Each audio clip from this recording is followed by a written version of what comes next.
Allez, la première action collective des Manceaux plutôt dominée, la voilà, avec un bon retour de Pierre. Et derrière Fati qui offre de l'espace à William Vainqueur. Le choix tactique du soir d'Eli Bop. Dans un milieu à 3 offensif.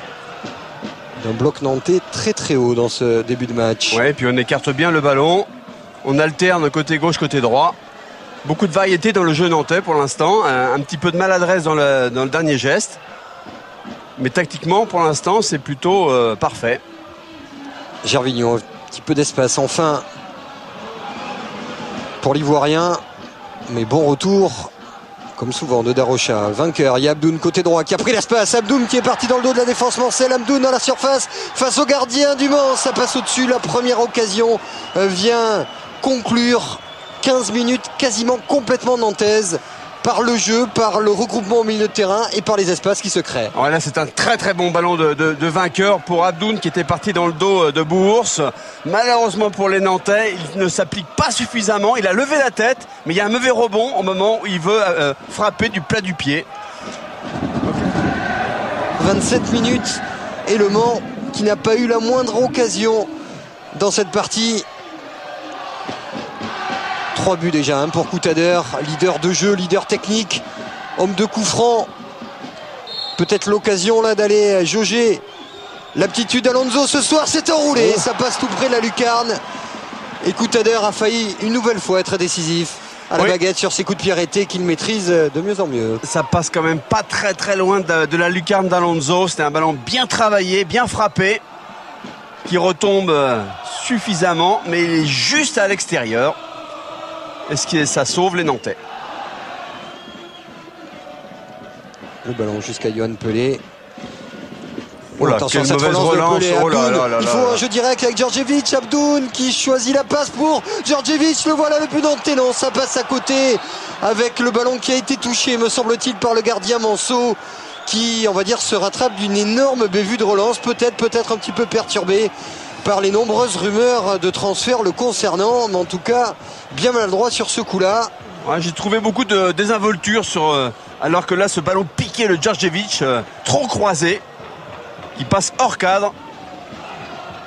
Il y a un coup franc pour les Nantais et preuve que ça va bien côté Nantais. Bien, Yohan Poulard, il y a un bon de sortie délivré par Eli Bop. Il va monter pour essayer de placer son mètre 91, lui qui n'a jamais marqué encore en Ligue 1. Le ballon est frappé par Darocha qui va chercher la tête de Djordjevic. Capou et sa vitesse à l'entrée de la surface de réparation pour être le premier sur le ballon. Le centre, il est Poulard au deuxième poteau qui place son coup de tête. Et le voilà, le premier but de Poulard sous les couleurs nantaises. C'est lui qui vient tromper son ancien portier ami Yohan Pelé. Et logiquement, c'est Nantes qui, sur la lancée de sa première mi-temps, ouvre le score ici, au stade Léon Bollé. Et vous, Xavier, qui parlait à l'instant que Poulard avait obtenu un bon de sortie.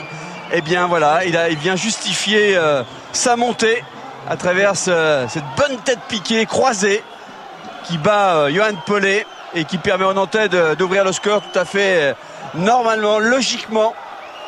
Ce bon centre de Capou au deuxième poteau.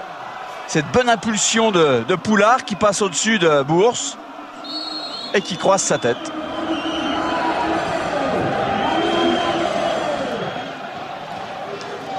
Et les coups de pied arrêtés qui se suivent pour les Nantais avec Darocha encore une fois, la tête de Djeder. Deuxième tentative pour Darocha, il y a du monde au deuxième poteau. Il y a toujours Poulard, la frappe de Darocha et voilà le doyen nantais qui offre le but du 2-0 au FC Nantes comme sur sa pelouse ici dans ce derby de l'Ouest.